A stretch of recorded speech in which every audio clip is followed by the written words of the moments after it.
Cal Kestis could be coming to live action, Emilia Clarke confirms the Jon Snow rumors, and I talked to the cast of The Black Phone and Westworld. But before we get into everything, if you're new to the channel, welcome. Please tap that subscribe button, and if you're a repeat customer, tap the like button because it truly helps. The best geek news. Hello, I'm Chris Killian, and we are going to talk about the Obi-Wan finale at the very end of the episode. That way the nice folks who haven't seen it yet can get their news first without it being spoiled. Have to wait. Star Wars insider Christian Harloff claims that Cameron Monaghan has signed on to reprise the role of Cal Kestis in a Disney Plus show. He also adds that no production dates have been revealed quite yet. I have no clue if this is true or not, but adding Cal Kestis to the Star Wars live-action canon seems like a no-brainer at this point. I'll be waiting. When asked in a recent interview with the BBC if she'd ever consider returning as Daenerys, Emilia Clarke laughed and said she thinks she's done. There is no middle ground. However, she also confirmed that a Jon Snow sequel series is indeed on the way, saying, "He has told me about it, and I know it exists, it's happening. It's been created by Kit as far as I can understand, so he's in it from the ground up. So what you will be watching, hopefully, if it happens, is certified by Kit Harington."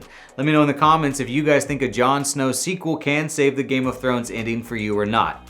That sounds liberating. Yesterday we got the first teaser for They, Them, and it's nice to see that Kevin Bacon is as creepy as ever. No, I won't stop. I won't stop. I won't stop. Speaking of creepy, The Black Phone hits theaters tonight, and last week I got a chance to talk to Mason Thames and Madeline McGraw, who are both just wonderful and the heart of the film. Specifically, I asked Mason if Ethan Hawke ever scared him for real, for real. Mason, you worked with Ethan quite a bit more for the film. Were there any points filming where you got caught up in the moment and you were genuinely frightened by him? Yeah, there's this one line that I don't want to spoil it because I want people to be just as creeped out as I was during it. He sat down and he looked me dead in the eyes and he said this certain line that scared the living crap out of me, so yeah. And that's not all. I've been talking to so many cool people lately. I also got a chance to chat with Aaron Paul and executive producer Allison Shopker ahead of the Westworld premiere to chat about killer robots, and I gotta warn you, I think Aaron and I are besties now. Now that Google is rumored to have this sentient AI. Do you guys ever just like wake up in the middle of the night and you worry that like, is this show gonna be the one that inspires the real life robots to murder us all? I mean, look, yeah, Jesus.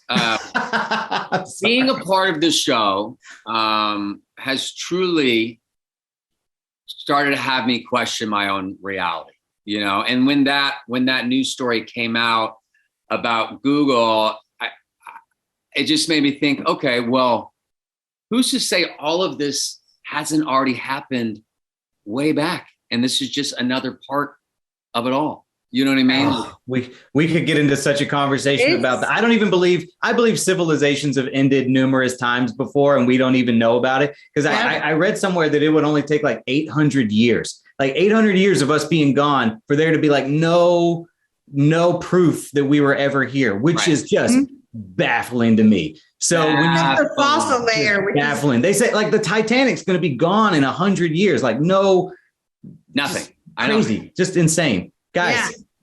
I thank you so much for taking the time to talk to me. Let's start this interview over. Okay, I'm really vibing with you, Chris. Yeah. Oh, thank you so much. That's so nice. I'm just going to clip that out for my social media, and you're going to follow me now, and it's going to be great. We're going to become best buddies. I love it. There's a ton more to the interview that we've posted to the channel, so make sure you check it out. All right, spoilers ahead for the finale of Obi-Wan. You know the drill. If you ain't seen it yet, this is your chance to get out! Overall, I love the Obi-Wan finale and felt like it did a really solid job of tying up some loose ends. The Darth Vader Obi-Wan fight was amazing, and I could watch those two throw down forever. One thing this finale taught me is that if the Force is strong with you, you don't even need lightsabers so long as there's lots of stones around. You know, I am kind of tired of all the people who are saying that Obi-Wan has ruined Star Wars. That's like me saying that every terrible Terminator sequel made me realize Terminator 2 isn't a perfect action movie. Negative. Like, it's cool if you don't like Obi-Wan, I loved it, but the originals aren't going anywhere and you can still love them and not watch the new stuff if that's your MO. And that's that for Thursday. We won't be having a show tomorrow on account of some things going on this weekend I can't tell you about yet, but to make up for it, we will be posting all of our Umbrella Academy interviews on the channel bright and early, so make sure you turn on notifications so if you're loving the 3rd season so far, you can be the first to catch them. All of the stories in this video came from articles written on ComicBook.com, so if you'd like to read more about some of today's news with your very own eyeballs, feel free to head over to ComicBook.com where we work 24/7 to keep you all up to speed on the latest news. You can also follow us on Facebook, Twitter, Instagram, TikTok, and more, all of which are linked below. If you're someone who likes listening to other people argue for hours on end about this sort of stuff, we've got you covered there as well with Comic Book Nation, hosted by Kofi Outlaw every Friday, or our Marvel-focused podcast hosted by my best friend of me, Brandon Davis, on Wednesdays. If you want some behind-the-scenes antics or previews of my cosplay, or you want to know what it's like to live on a spaceship for months at a time with no genuine human interaction, find me on Instagram at CKComedy or Twitter at Chris Killian, all linked below. Once again, make sure you like the video, subscribe, and turn on notifications, and give yourself a pat on the back for making it this far into the video. That's great. I can't believe you made it. See you tomorrow.